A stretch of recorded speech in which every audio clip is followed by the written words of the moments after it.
Hello, my friends. Hello, my life warriors, wherever you are in the world. I do hope you're having a good day. This is the Day in, Day Out podcast. This is episode 29, where I had the pleasure of speaking to a very interesting gentleman named Scott McCarthy. He is a graduate of the Royal Military College of Canada. He has served for many a year in Canada's military and still serving till today. He also helps businesses with helping them build team leadership. And yeah, he also does podcasting, coaching, and he is a speaker and consultant as well. Yes, we talked about many different things, many different subjects, and yeah, he how leadership is improving. Well, how important leadership is important in this current climate. I don't know what's going on there. I need to get my tongue back in gear. But anyway, please enjoy the podcast. And I wish you a very good day. So stay well, stay safe, be awesome, my friends, my life warriors. And yes, be all the positive bees you can be. Ha! Peace. Hello, my friends. Hello, my life warriors, wherever you are in the world. This is the Day In, Day Out podcast. This is episode, I'm going to say 29. Today, I have Mr. Scott McCarthy. He is a Canadian who basically helps build teams, leadership. He is a podcaster, coach, speaker, and consultant. And he has had a long line of service.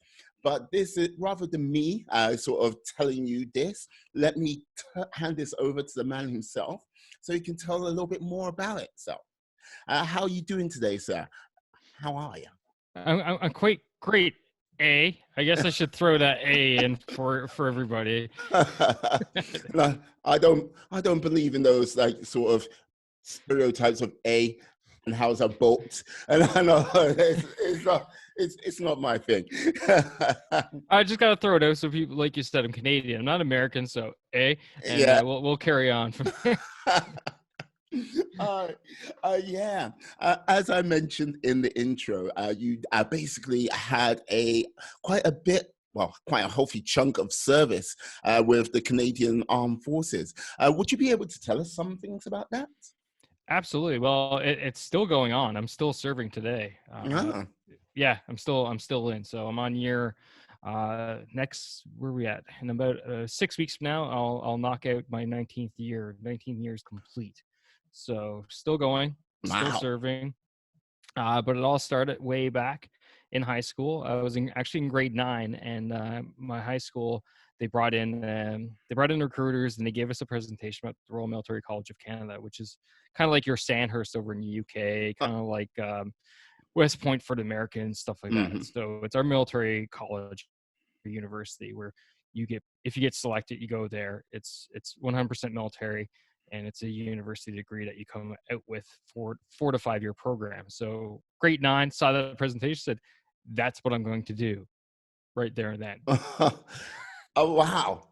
Basically grade 9. That is quite early. Yeah, I was probably 15 years old, maybe around that age. No, probably even, 15. Yeah, probably around 15, 14, 15. Wow. So what sort of gives you such sort of, how can I say, lit a fire under your belly for like service? Well, it wasn't actually the service part. It was doing something different, ironically. So where I grew up on the east coast of Newfoundland, east coast of Canada, an island called Newfoundland. Everybody did one of two things after they graduate high school. Well, three things really. They found a job, went to work, and gained a trade that way. They went to a university at the Memorial University in Newfoundland, or they went to college, trade school at College of North Atlantic. And I was like, I do not want to do any of those. They don't appeal to me. I want to do something different because that's what everybody else does. So I saw that presentation, said, that's it. That's what I'm going to do. I'm going to be different. I'm going to go to this place. And lo and behold, I ended up at a college where everybody dressed exactly the same, went to the exact same classes, and did everything identically the same. An ironic part of it. But nonetheless, I did something different from my standpoint in life at that point. And like when you like basically when you decided and you set upon this journey, what was your sort of first days like at at the The academy? college. Yeah, the college. Yeah, the first month of the first year is we nickname it Hell Month. Okay. Right? It's not technically called Hell Month. It's technically by the book's called the First Year Orientation Program, but Yeah. the first year is definitely quickly nickname it Hell Month because you're pretty run ragged. You do physical training twice a day. You're up Yeah. at 6 a.m. every morning. You go for an hour session of physical training. You come back, you get a shower, be prepared for inspection within 20 minutes, sometimes maybe less. And then from there you go to the breakfast, then you have classes all day, you finish up class, you come back, you do another hour session worth of physical training, you get showered up again, you do maybe another second inspection, then you go to supper, you come back, then it's for study time, and then oh yeah, and you have some time to prepare, but there's never enough time to prepare. So you end up pretending you're asleep. And the funny part is, what a lot of people don't realize is the fourth year cadets are the ones that are in charge. They're the ones that are running this month, right? So they're living there. They're down the hallway from you. They're living with you. Yeah. So you're like pretending to sleep, and then finally once you're like, okay, the coast is clear, you get up, you flick on like a little light somewhere, and you start shining your shoes, ironing your uniform, and prepping for inspection the next morning, because there's just literally not enough time to be ready for everything. So yes, it gets the nickname Hell Month. Oh, okay. Yeah, I can. Oh, blimey! Like I can. Just thinking about, okay, you've gone from like, yeah, just relaxed, sort of wake up at a sort of when your parents come along, go, it's time to get up and go and like do stuff, to Right. just that level of activity. That must have been a shock in itself. Because two training day, like physical training, and then everything else in between. Yeah, and keep in mind, like, we've already gone through boot camp at this point too. So you've done Okay. boot camp. This is on top of boot camp. This is Right. right. So you've already gone through the initial boot camp, gone through that, and now you're at the college going through the first year program. So yeah, it's a shock.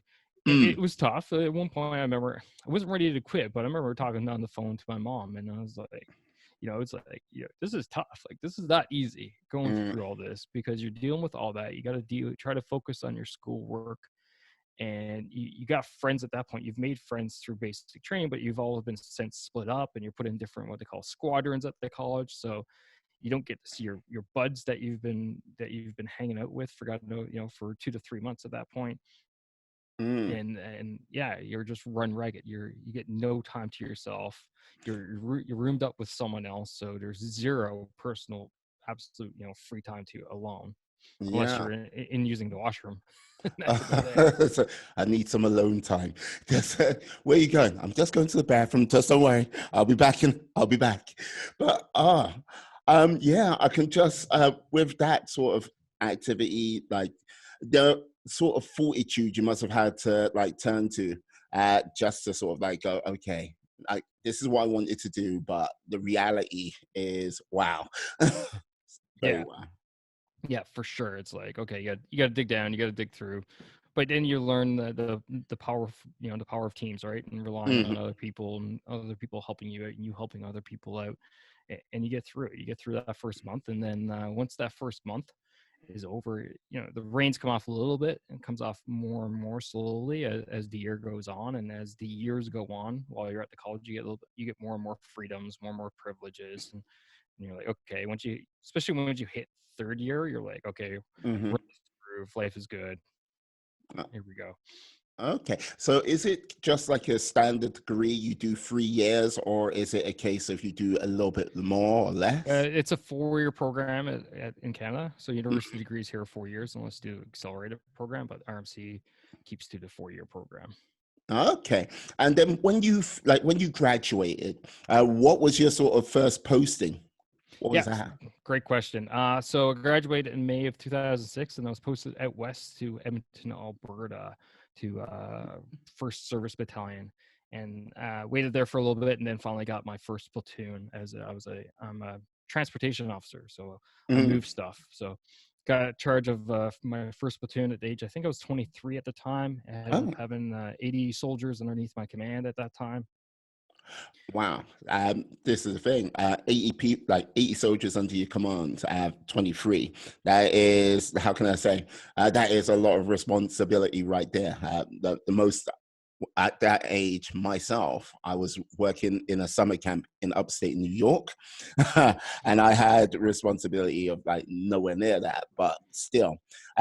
With How did you find the sort of transition from student to basically leader of men? Uh, No, oh yeah, that's a good one too. Um, so I had about a year and a half from by the time I got into the battalion until they gave me my first platoon, just due mm, to, it's a rotation, right? It's kind of like a training post.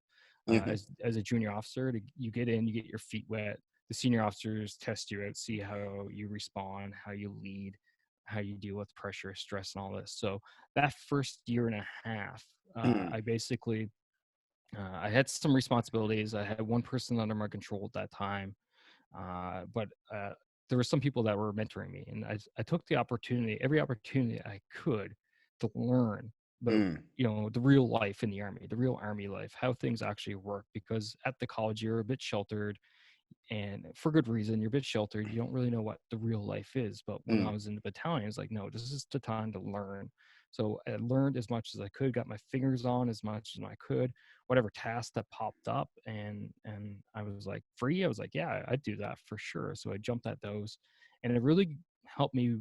Couple of things. One, obviously, helped me learn the ropes, but two, it also helped me build the credibility with those senior non-commissions mm, that were within the company, and I ended up building a great relationship with one gentleman named Vance. And Vance, I worked with him closely, and then he ended up being my platoon warrant officer, so my right hand man for the first about 8 months when I was in as a platoon commander.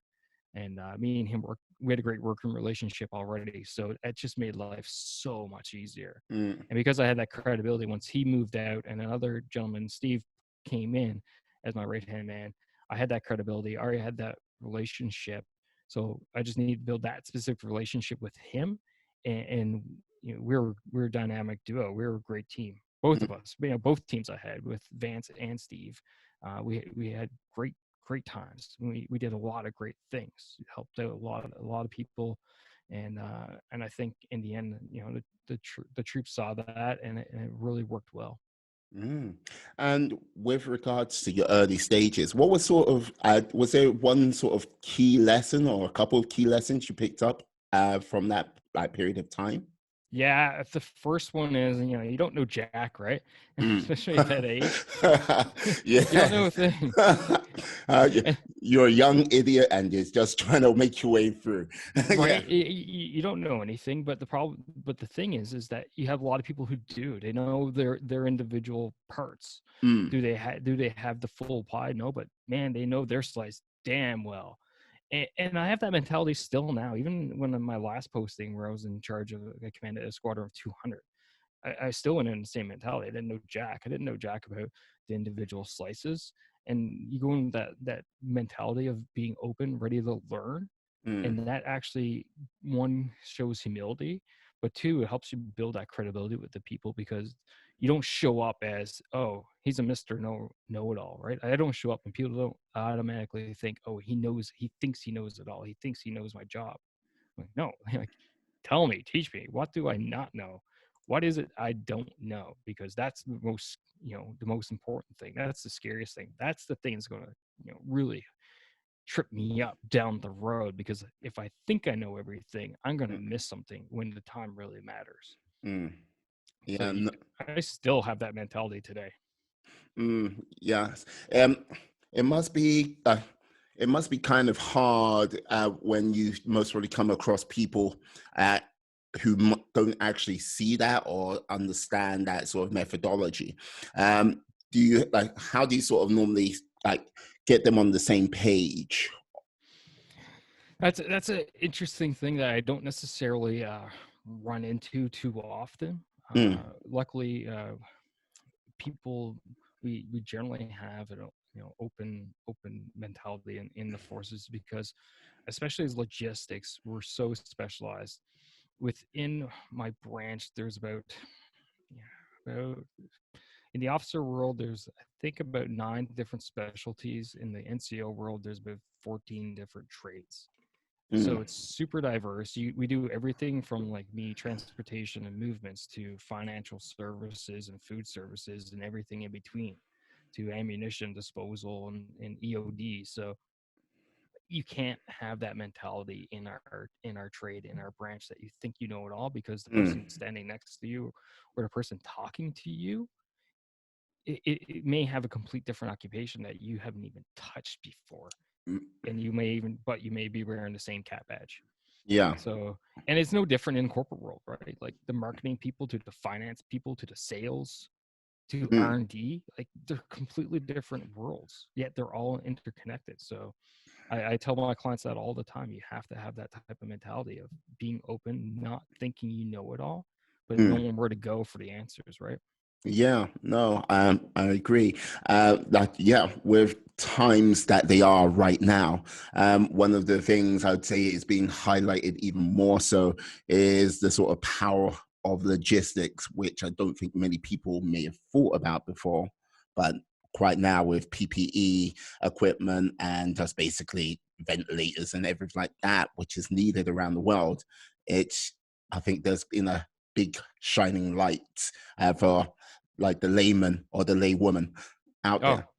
on so many levels, even the politicians out there who are actually making the decisions whether or not things stay open or closed and whatnot, they don't know. A couple months ago, you mentioned coronavirus to them, they would have been like, "Oh, that was something going on in China." Yeah. Well, suddenly, the experts start showing up and start briefing them and saying, "Okay, this is these are the likely things that we're going to see," and as the job of the leader, regardless of where you're at, this could be a business situation, or it could be like we're talking now, a political one. Mm, The politicians don't know anything about medicine unless they're a doctor in their background, but most of them aren't.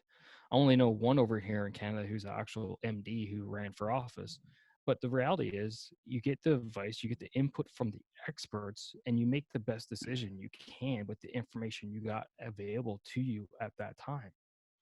mm, But you got to have that mentality of not knowing jack, not knowing anything, but asking the right questions, asking the hard questions, and not being scared of the actual answers that the people are going to give you.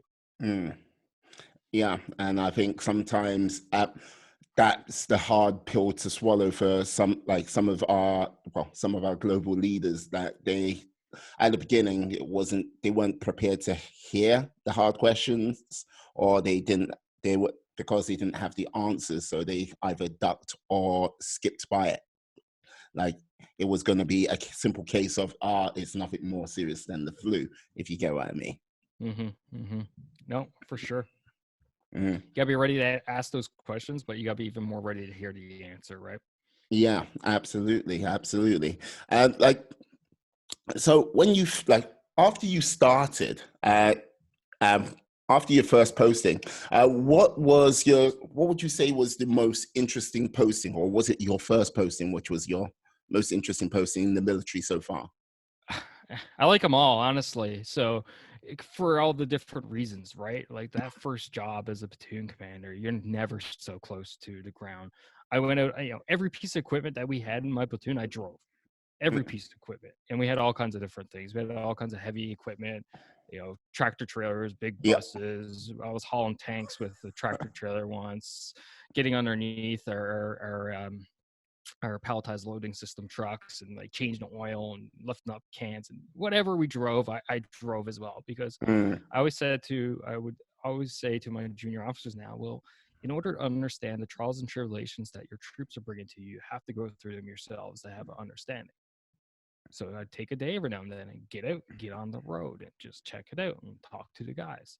So as a platoon commander, that's the closest you've ever will be to being able to do that, right? mm, mm, And that was such a great time at that job. from there, I got picked up to deploy to Kandahar, Afghanistan in 2009, which Okay. was so that was something else. Yeah, like I can imagine that no day was the same out there. No, not at all. And on top of that, I was picked up for a different mission. So I was selected to deploy with a unit called the Operational Mentoring and Liaison Team. And our mission, we embedded ourselves directly into the units of the Afghan National Army and provide mentorship to their officers, to their senior NCOs on planning, logistics planning, and preparation and conduct of operations and stuff like that. So I wasn't even working with Canadians day in day out. I was working next to Afghan soldiers day in day out with an interpreter. Okay, so that must have been like, wow.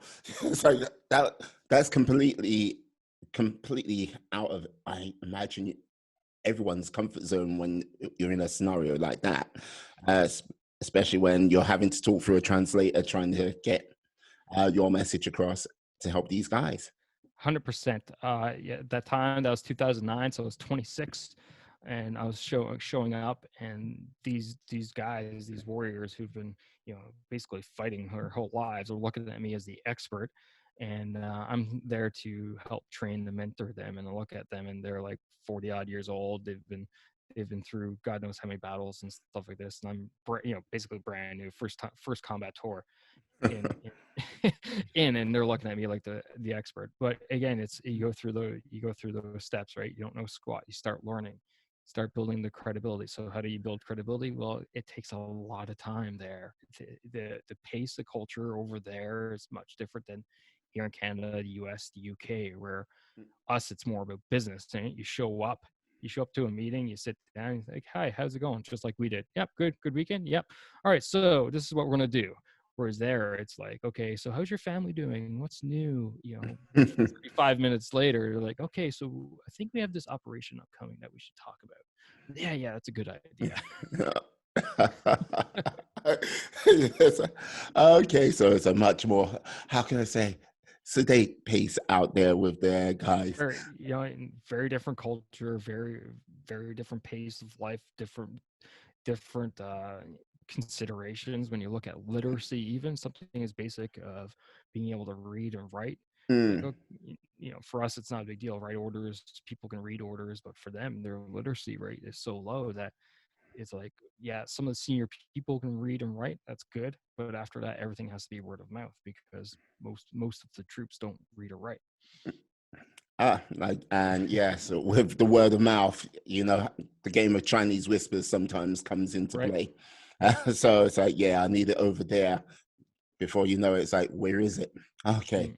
Why is it over there? It's like, I told you over there. No.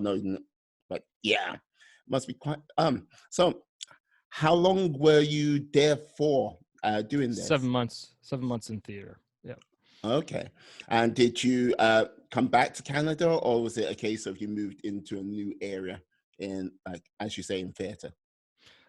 Well, I spent 7 months over there, and then when I returned back to Canada, I was posted from Edmonton to Borden, Ontario, to our training center, to our logistics training center.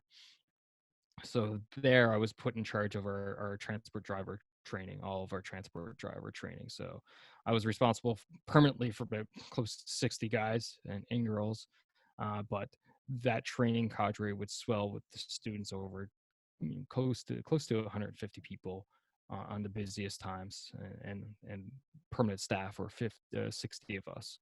So I was in charge of that for 2 years.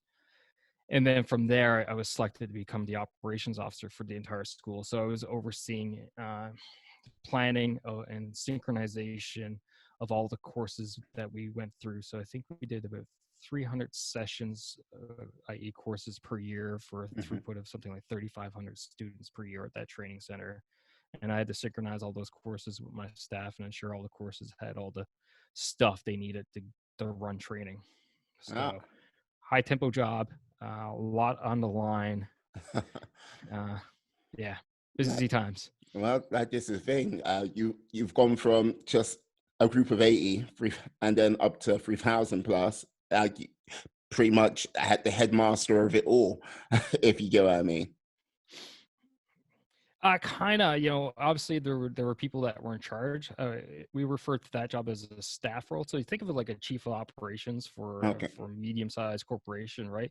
They oversee the operations. I wasn't in Hmm. charge of all the training, but I Right. oversaw to ensure that all, it was synchronized between all the different training cadres, whatever equipment that was required to get the training, that we had it for everything from pens and paper to trucks and people and everything else in between. So it was a lot of networking, working with different people. Some people higher ranked than me, other people lower ranked than me, some people same ranked than me, but making sure all this jived and was synced uh, for the success of the whole unit. Mhm. Excellent. Yeah. Like, may I just jump back for a moment? Like Yeah, for sure. you mentioned you drove, like you literally drove every vehicle that there was. May I ask, what was the most fun vehicle to drive? That's a good one. It would have been our Bison armored personnel carrier for sure. A Bison armored personnel carrier. Oh, Yeah. sounds like, how big is this thing? It's um it's probably, I don't know, it's probably 16 tons or something like that. It's not huge or anything. It's an eight-wheeled vehicle. Oh, Carries about it's a just six. dozen troops. It's not big. It's 16 tons. I'm like, what? Because it I doesn't troop. think Yeah. that's a good question. I don't know. I'm half tempted to Google that now just to see what that actual weight of it is. APC. That's just not APV. APC. Bison armor. It's all right. So if you want the detailed stats, here we go. It's 13 tons. Sorry, just 13. Oh, yeah, It's yeah. it's 21 What? feet long, 8.5 feet wide, 8.5 feet high. Yeah. Well, you know what? What's 3 tons of difference between friends? Yeah. It's like, wow. The thing. That's a pretty good estimate, actually. Yeah. I just to see the specs of it, just like you're like, okay, wow. What doesn't it drive over? Literally everything. Yeah, well, it probably wouldn't go over a car. You need to go track for that, but this is eight-wheeled.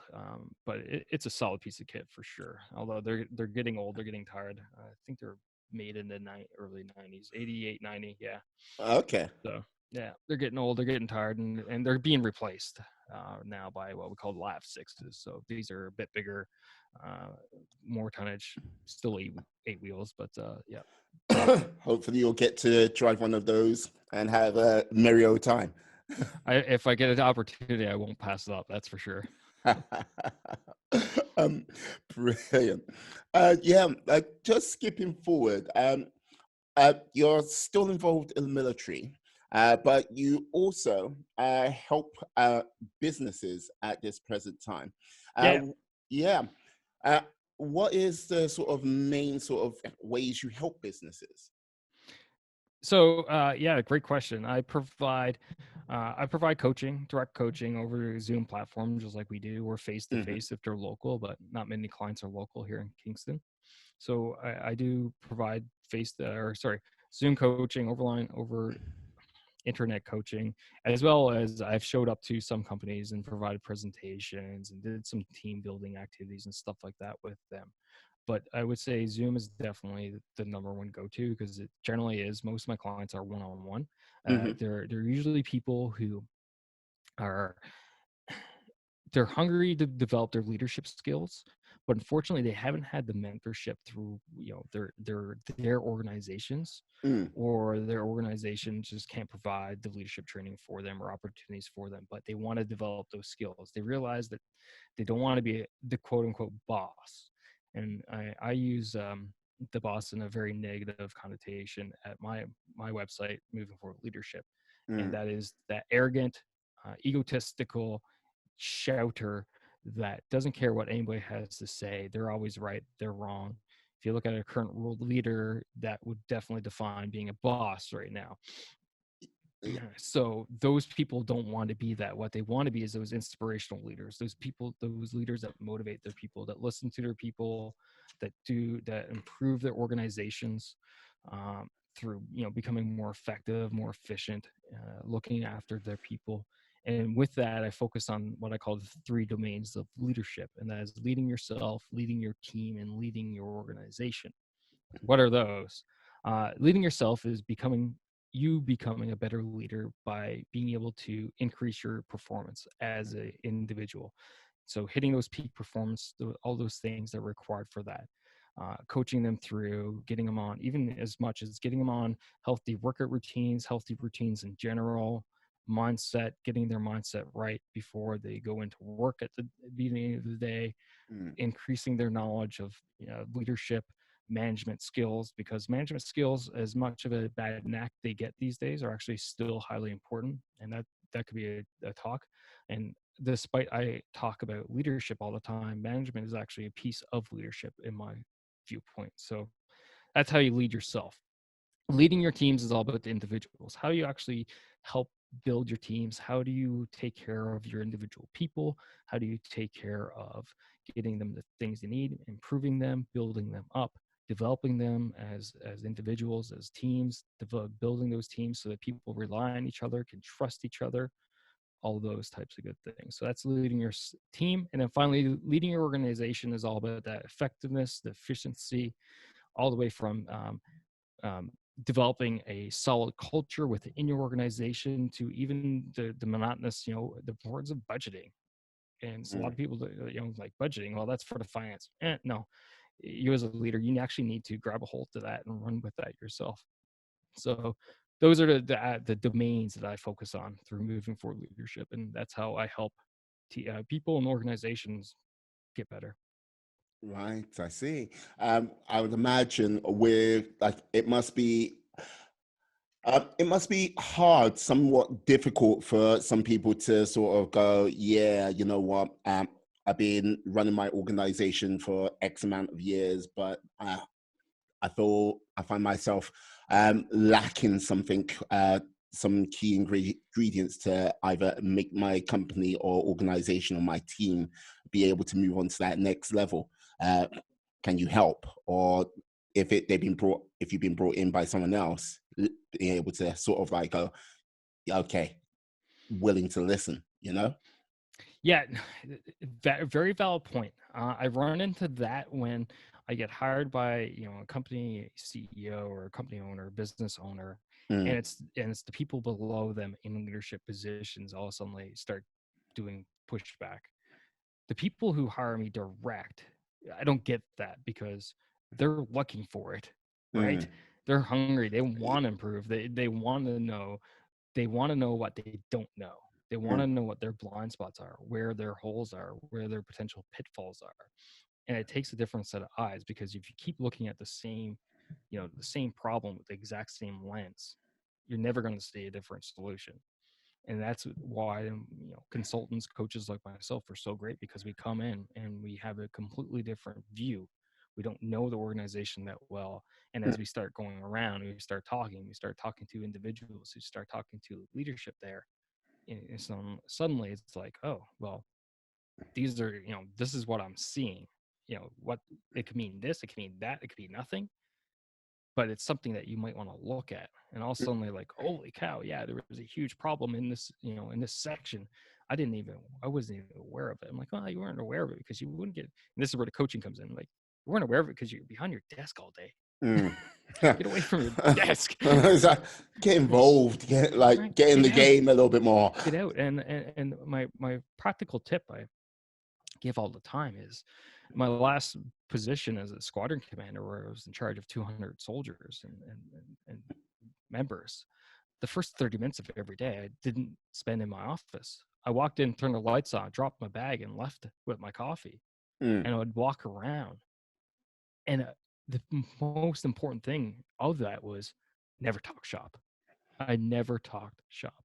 I walked around and, like, just like we did, how was your night? How was your weekend? Watched the game last night? yeah. Go Habs, go, right? All this stuff, like how's the kids? How's the wife? How's the husband? How's the spouse? Whatever. What's new, what's exciting, what's planned for the weekend, what's planned for your vacation that's upcoming, or Christmas holidays. You stay away from all that shop talk, and you just connect with people as individuals, as people.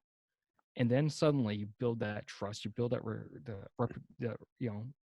trust and rapport with them, so that when you're walking around, when you're doing this, and you go, "Hey, boss, you got a second?"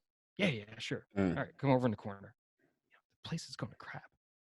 Oh, oh, really? You know, what's up? You know, oh yeah, this, the boss isn't listening, isn't talking to me. And I'll tell you a great, I'll bring out a true story.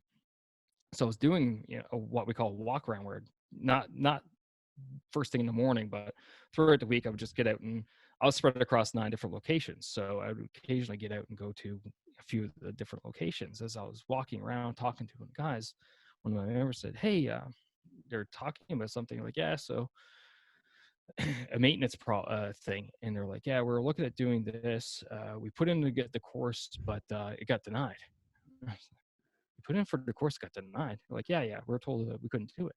And I'm Mm. like, "That's interesting, because I'm the person who denies, and I haven't heard about this." You're like, wait a second. Is there a twin or something going on here? Yeah, Right? yeah. So you build the rapport, you build the trust. People start telling you the actual ground truths, but there's Mm, only one way to do that. You got to get out. You got to get away from the desk. mm, You got to move, walk around. You got to talk to people, but you have to do it at that level where you're connecting with them as people, not as assets, not as employees or members or whatever. You're connecting with them as Bob, as Jim, as Jane, Joanne, whatever, seeing how they are, how their families are, how their kids are, what their plans are, what their goals, ambitions are, and then helping them support them. And then when things like that pop up, they won't hesitate for a second to let you know. mm. Yeah, I can tell your deployment in Afghanistan with the Afghanistan soldiers went quite smoothly. If that is your if that's your day-to-day attitude to like get out, talk, they must have loved you out there. I got to say, just like, Overall went well. There were some stressful times, obviously. Most yeah. interesting time, and we got involved essentially in a hostage negotiation. But that's Oh, a story for another day. okay. It's like, hey, hostage negotiation. What? It's like, I know, I know. Let's It's just say one of their members got a posting he wasn't happy about, and grabbed his weapon. And anyway, we had to negotiate him letting his commanding officer go. But it was all good in the end, except that guy went to jail. And Afghan jail is definitely not pretty compared to our standards. fair enough. Yes. Wow. Uh, employee dispute gets a little bit extreme out Yeah, there. yeah. Yeah, when you talk about employee relations and disputes getting extreme, that's a fair one. Oh boy. Wow. No, but like this is the thing. What you like the way you've just talked about having to like get out there for at least the first half an hour talking to people left, right, and center, like getting the real feel of the lay of the land.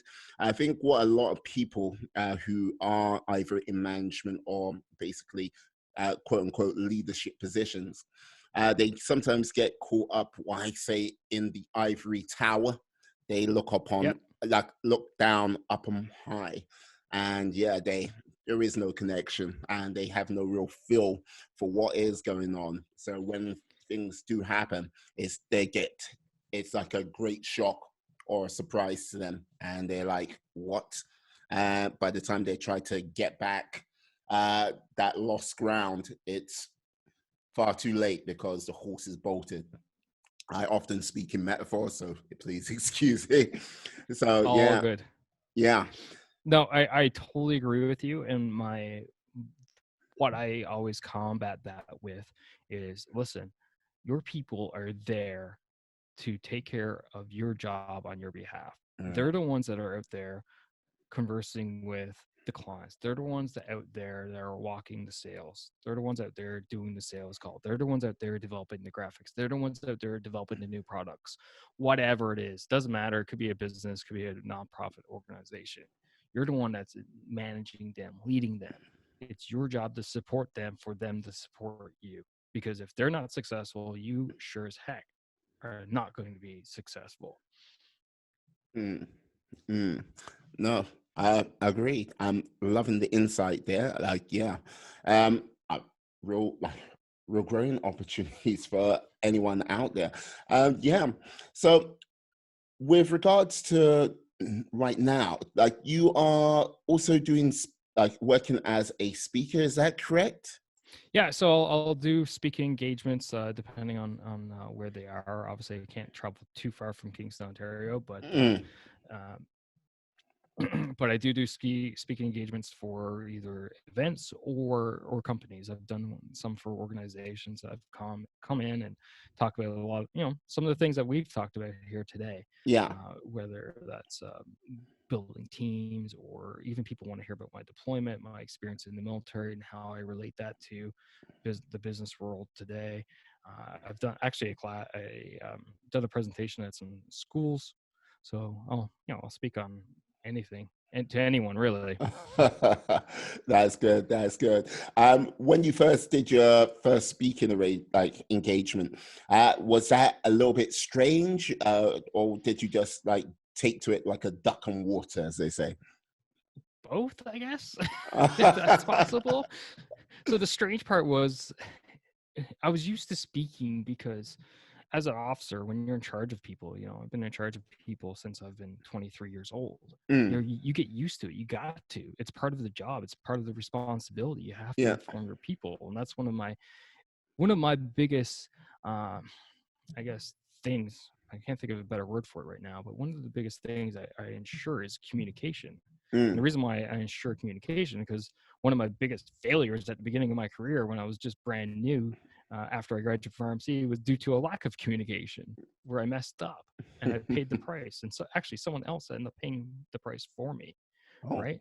So now I embrace it. You have to be in there. You have to ensure people communicate, that you communicate to your people, messages get passed, so you get used to it. Now the odd part of it was, no one was in uniform. so so it's like everybody's in normal clothes. I was in normal clothes. I'm like, oh, okay, yeah, this will. It's like, this doesn't feel right. And there's also a bit of the thing with, when you talk in front of a military group and you're in charge, there's almost like a bit of, the rank gives you authority immediately, right? The position gives Mm, you authority immediately, whereas you show up to a group like that, you kind of have to earn that authority all over again mm, within that short amount of time, whether that's half an hour, 45 minutes, or an hour where they've hired you to talk. You kind of got to re-earn that authority to get that credibility with you from them. You got to earn that credibility all over again. Whereas in the military aspect, when you show up to speak, you already have that. It comes with the rank. They've been mm. working with you for God knows how long. So yeah, so a bit of both. Okay, okay. Let me see. When was your last speaking in? Well, I know with our times. So when was your last speaking engagement? Good question. Let me think. It's been a while because I've actually been this past 8 months now doing a master's program through the forces, so I haven't been able to do as much with the speaking and stuff like that. But I did Mm. do a gig with it. I've done one speaking gig in that time. I just can't remember specifically. So it's been about 4 months, I believe, since I've done that talk. Okay. Yeah. 4 months just before the troubled times came, Yeah. the times of lockdown. Yeah, you mentioned you're doing a master's at this present time. What are you studying? So it's a internal master's program. It's a master's of defense studies Mm-hmm. that we do. It's for military members only. It's a 10-month program. We're at the tail end. I actually just finished up the draft of my thesis this morning or today. So I'm quite happy about that. You're like, get thee away from me. No more. No more. No more. And if anyone's wondering, yes, it is on a leadership topic. So surprise, surprise. Right. Staying on point. That's always a good thing. Yeah, for sure. Excellent. And you, like, one of the things you study the MBA, is that correct? Yeah, I did an MBA as well. So when I was doing that job that I was talking about, the training center as the operations officer, so I Mm. was coordinating those 300 courses per year. I was going home at night and doing my MBA part time for 4 school years. Actually, the final year, so the job that I didn't talk about. When I got promoted to my current rank of major, I was posted to a what we call high readiness organization. So I was on 48 hours notice to move for 2 years on a team called the non-combative evacuation operations team. So we'd go into we were on standby in case Canada needed to evacuate civilians out of another country for whatever reason. And so I was on notice with that organization for 2 years, and also spent close to 200 days abroad going around doing reconnaissance, checking out the plans, making recommendations. So the final year of the MBA, I was actually on planes out of country, reading, writing, doing homework in hotel rooms. Oh no, no! Oh my God, that's mental. Look, I know how tough the MBA is. My lady, she like did the MBA in Cambridge, and like she did it for a year. And like there'll be times when she came in and she was like, Oh yeah. just, just, I was just like, you okay? "Mm, it's okay. I won't talk to you right now. I'm going to leave you alone." But to do it 4 years part time, while in a number of different countries with like 48 hours to like, hey, got to go over to this part of the world. That is mental. Good God. Like, I'm how a do sucker for punishment. I don't know. So, Oh my God. Like that is that must have taken a crazy amount of organization on your part. What were some of the things you did to sort of like deal with that workload?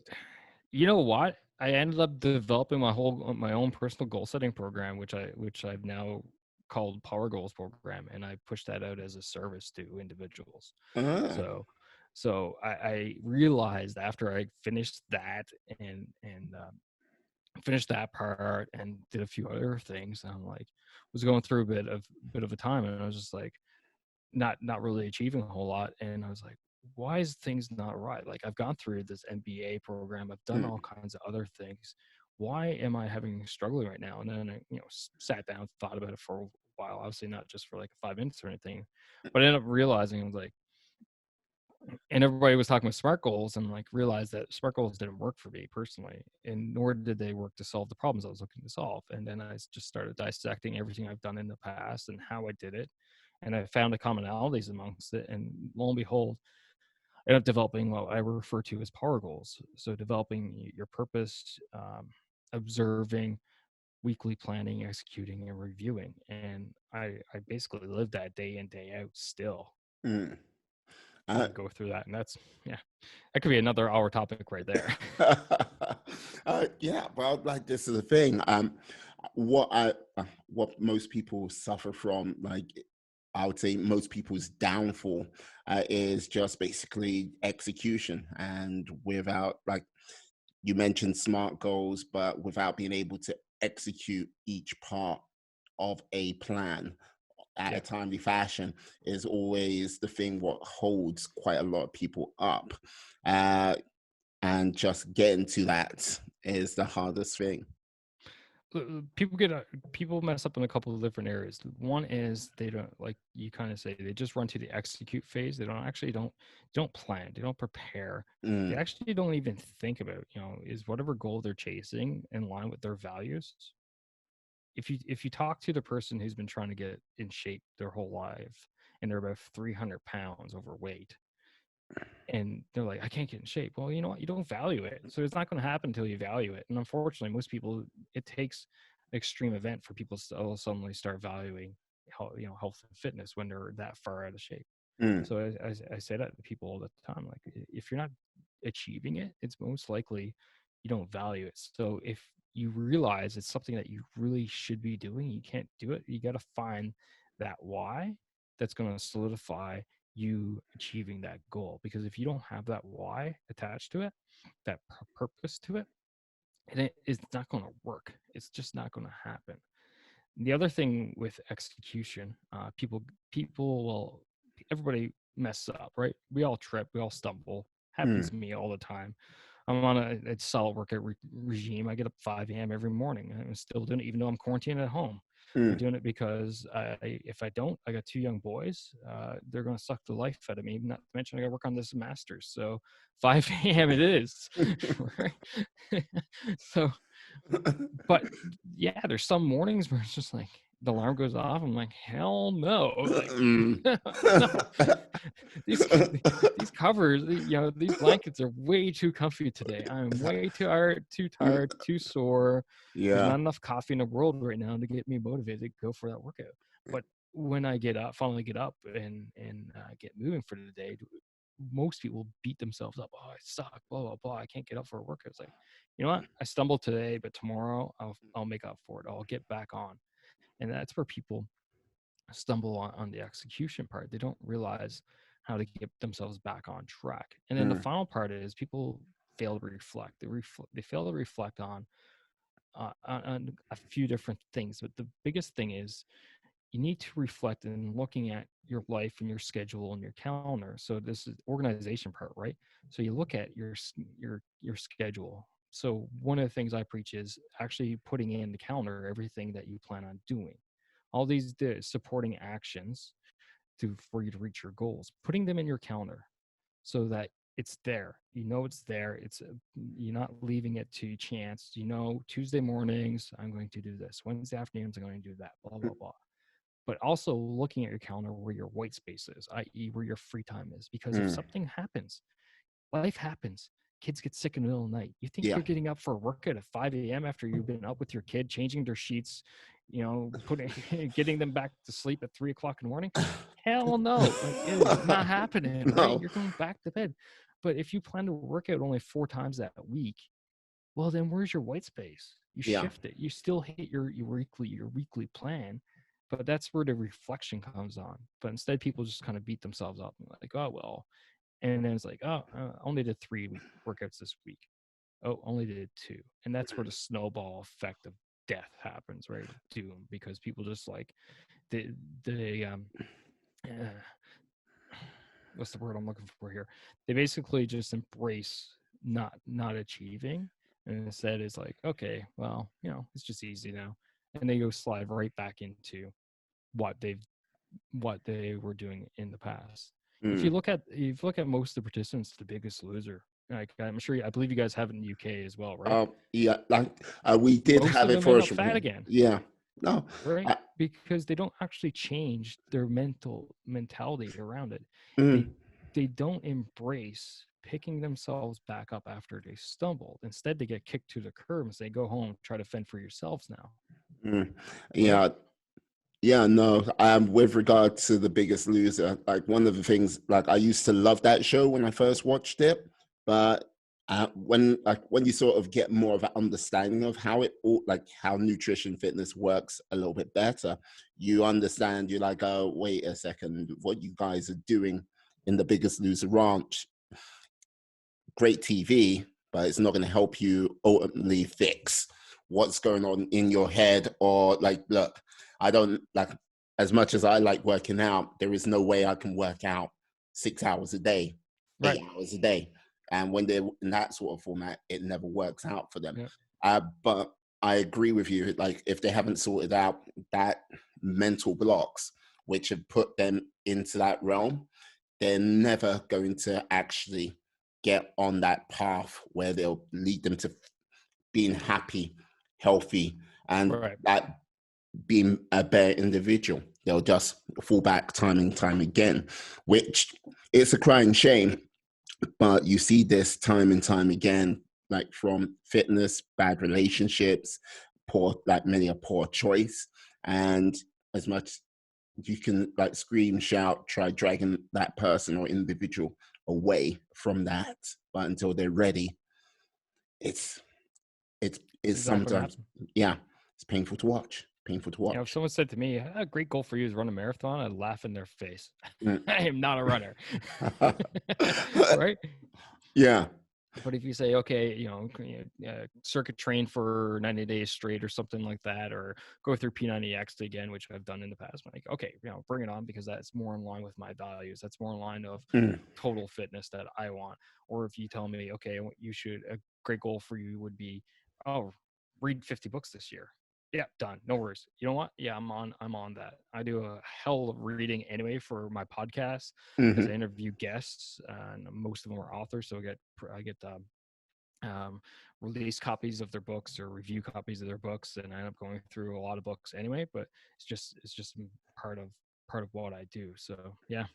Ah, with regards to that, how many books have you read so far this year? I honestly don't even bother to keep count anymore. Oh God. Yes, another book down. Boom. Pretty much, like, there's literally, I don't know if, can you see? Yeah, there's a stack back there of Okay. books which I've read, books I've skimmed through, books which I'm done with. Mm. Oh. My wife is constantly like, okay, what are you doing with these? I'm like, well, this pile here is the ones I'm going to go back through, because I, She's looking at you like, uh-huh, uh-huh.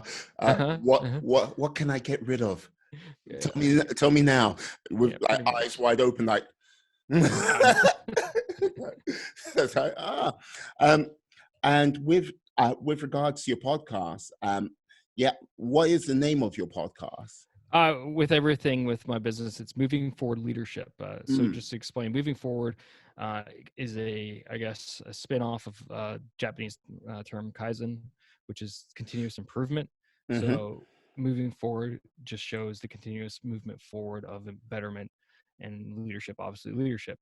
So that's the name of the podcast. Your guests can subscribe via movingforwardleadership.com/subscribe, or just search me in anything and you'll find me. So I interview guests from literally all around the world. I've had some UKers, I've had people from Australia, people Mm. from the Middle East, and of course Canada and US, experts in all kinds of different things. And again, I focus on those three domains of leadership. So leading yourself, leading your team, and leading your organization. So there's a lot of people that talk about culture in there, a lot of people talk about mindfulness and Mm. peak performance, a lot of team building and stuff like that. I've had guys like Mark Devine on the show, former Navy SEAL John Havlick. He's a recent episode that I've released. Another former Navy SEAL, some top Inc. top 100 CEOs, and so on and so forth. So yeah. Yeah, excellent. And how long have you been in the podcast game, may I ask? I think it's been about 4 and change years now. It started off as a hobby, Yeah. and then here I am now, speaking and coaching and everything else. uh, like it must have been something like, okay, I'm doing this as a hobby, and then did it just take off with a life of Yeah, its own? yeah, pretty much. It kind of just built on itself. I have a bad knack for not allowing mediocrity in my life for some reason. So I just can't do things not necessarily. I do it for fun, but at the same time, I Mm. can't just go small. I end up doing things going big. So it started off as just me talking about leadership, my thoughts on leadership, and then all of a sudden I had the social media profiles, and then suddenly I realized I needed a web page for show notes, and then now my web page is on close to being version 3 being released, and I got an online course, and I'm still gonna have a member site and everything else in between. So yeah. Oh, loving it, loving it. Just taking those steps forward. Before you know it, you've got something grand, a mighty empire, as they say. But uh, the goal is to help people. That's all I care about, right? mm, I just I've had enough crappy bosses that I realized that people out there need help, and if I'm that conduit to help, great. If I'm not, and I point you into the direction one, great as well. I really don't care. It's all about people not necessarily having to go through the pains that I've gone through with mm, some garbage bosses out there, or learning some of the mistakes the hard way, which I've had to learn. Side funny anecdote was, we have what we call duty officers, and duty officers are basically on call, right? mm, Well, I broke the record for the guy who's been given extra duties for the most most times back at one service battalion as a junior officer because I made Okay. so many, made it, learned some lessons the hard way, right, as they say. But Uh, hey, like this is the whole thing. right, that's You, life, right? yes, it is life, but the whole point is, as long as you learn the lesson eventually, that's the important thing. Yep. No, that's exactly it. If you, I always say, you can make a mistake once, just don't make it twice. Mm. Brilliant. Um, with like, would there be, say, a book you would recommend, or like a film or something like that you would recommend, or which would be good for leadership? Woof, honestly, that's a tough question to answer because it all depends on what the person's looking for, right? What Mm, are they looking at developing? So, where are they looking at developing themselves, and where are in their career? Where are they now in their journey as a leader? mm, Are they starting out? If they're brand new, uh, mhm. I could do easy plug for my own ebook, but I'll pick a couple other ones first. Uh, John Maxwell's The 360-Degree Leader. It was one of my favorites when I was starting out and I was learning. I've read a lot of John Maxwell stuff, and he writes a lot of great stuff. I think overall, this is your best bang for the buck book. Mhm. The rest of the stuff kind of spins off of that. I feel like that kind of is the centerpiece, and the rest of his books spin off of that one. So if you're looking for the best bang for your buck out of John Maxwell, the 360-Degree Leader is probably your best bang for your buck. And if you're starting out, that one definitely gives you some really good insights. And John Maxwell's a great leader. Obviously he's a great author, great speaker. He's got his own international, world-renowned company now in this space. So you can't slide the guy. But that's if I was to pick one book out of his repertoire, I'd say pick that one and be good with it. If you're a bit more seasoned, if you want to work on yourself, Mark Devine's the Way of the Seal, fantastic read. Okay. Fantastic read. That guy, the way he puts in goals and goal setting, as well as being purposeful, mindful, being focused. You can't beat it. So that one is another great one. And then obviously, if you're brand new too, I'm going to plug my own ebook, "Denying Foundations of Leadership," which I've written, and you can grab two free chapters actually from my website. If you go to movingforwardleadership.com/download, and you'll get those for free. Short, to the point ebook, which I've written from my experience, that I've reflected upon and realized that these are the 9 foundations that if you don't have these 9 put in set, the rest of the journey is going to crumble. So yeah, those are some of the books I would recommend. Excellent, excellent. Um, yes. Um, hmm. With regard, now let's see. Uh, I got to say thank you very much for that information. That is great. There was one question I wanted to ask, and it's just on the tip of my tongue, and I can't. I'm just trying to grab it. A little bit tricky at this present time. Um, so, with regards to yourself, what would you say are going to be your future plans for the next few months, few years? Um, Great. Yeah, no, it's a solid question. Uh, so I'm still focused, obviously, full time on my military career. I got 6 more years to go before I retire, or well, eligible to retire with my pension from the Canadian Forces. And mhm, ultimately, that's most likely right now that is the goal, to retire. And what I want to do, what I would love to do, is kick moving forward leadership into full time. So that's why I continuously try to improve it. Baby step by baby step, mhm. realizing that I'm in that marathon I don't want to be in right now. Well, I'm actually in it with moving forward leadership, and slowly progressing towards doing that full time. So that's kind of the way I'm going. So continuously still working on that, my career, yet still working on moving forward leadership, developing a little bit better every month. I'm trying to work on something new, trying to work on something new to get it a little bit better, a little bit more exposure out there to more people, hopefully helping a bit more people. Hence why I'm trying to get more interviews like yours, Mm, uh, to expand the listener base, and not for selfish reasons. Again, the reason why I do is to hopefully help people become better leaders. mm, If they don't know what they don't know. If they don't know the resources out there that exist, all my podcast episodes are all free. yeah.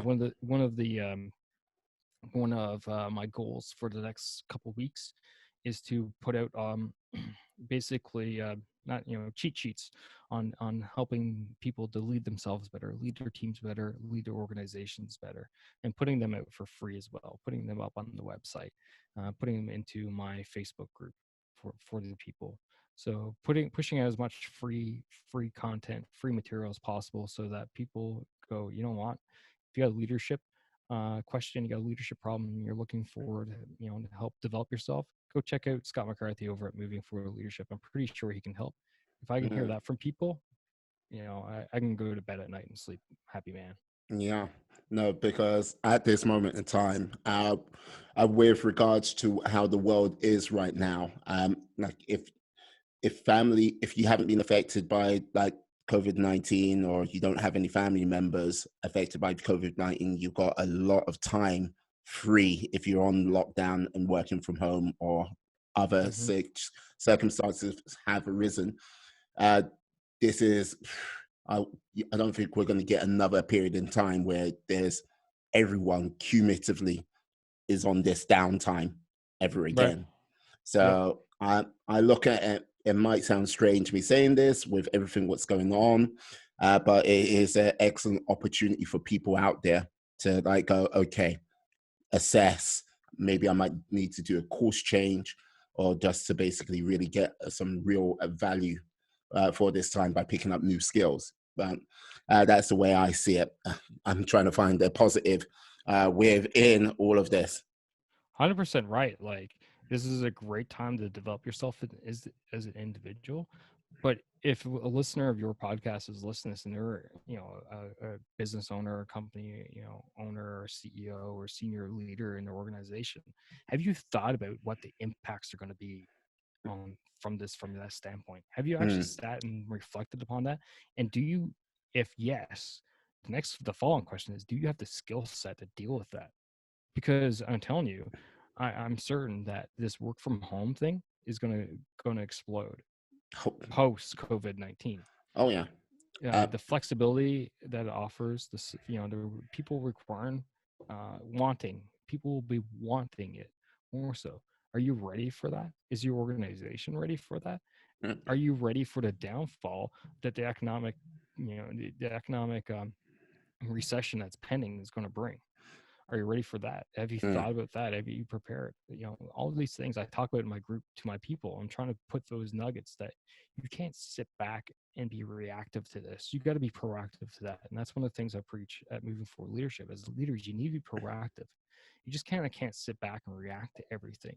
You got to have a vision of what's going to happen down the line in the future.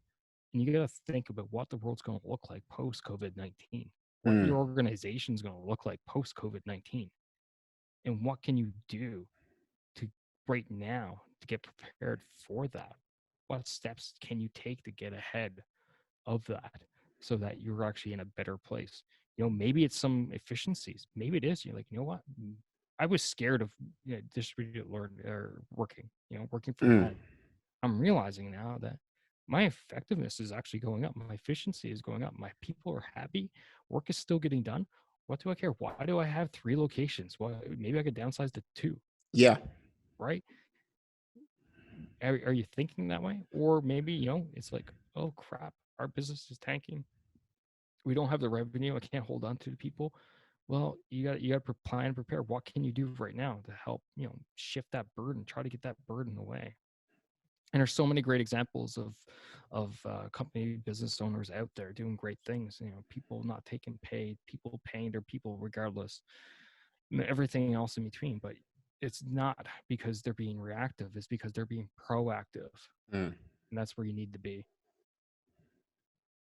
Absolutely, absolutely.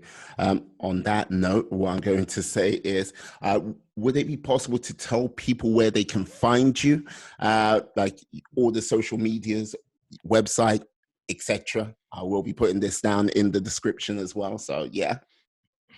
Personally, I'm on LinkedIn. You can find me there. But for me, it's easiest just go to movingforleadership.com, and that is my Mm, hub, right? Everything is there. The podcast is there. You can listen to all the episodes. You can subscribe there. You can find all my social media handles right at the bottom of the page. You can find the contact me page right there. So if you go to movingforleadership.com, you'll find that's where you'll find everything for me. Again, you can get 2 free chapters of my ebook, The 9 Foundations of Leadership, by going to movingforleadership.com/download. And those are free. Just pop your email address in and they'll get emailed directly to you. So feel free to grab those for free. But yeah, those are the 2 big links for sure. And as well, if you want to talk leadership in a Facebook group with all kinds of other leaders, and the cool thing is for my Facebook group, um, I invite my guests as well. So the guests for my podcast, a lot of them are in that Facebook group in there, and you can actually talk to the experts direct. So if you go to movingforleadership.com/mastermind, yeah. that'll be the link that'll forward you to that Facebook group. Facebook groups, blah blah blah blah. So again, movingforleadership.com/mastermind, and that's going to bring you to the group, and you can jump in and I post videos there. I talk there. I do a lot of sneak peeks in there of what's coming. Sometimes if an interview is really great, I'll Mm. even post it that raw that night in the group, like the Zoom video. Oh yeah. I've done that with Mark Devine. He was one of the first ones. I'm like, this is just too good to hold on to. So I posted it directly to the group right away. And I've actually done it recently with another guest as well, just last week, where the interview was that good. I'm like, I can't hold on to this. I'm vibrating. I gotta push type to somebody. So I pushed it into the group. And again, that's free. That's a free resource, right? So Excellent. it's out there. Perfect, perfect. Let me just say thank you very much for your time today, Scott. It's been a pleasure speaking to you. Yeah, like uh, I look forward to like hopefully chatting to you again sometime in the future, no doubt. And yeah, I'd like to say thank you. Thank you to you, Scott. I'd like to say thank you to all of you out there, my friends, my life warriors. I do hope you have a fantastic day. Stay well, stay safe, and be awesome. Peace. Hey.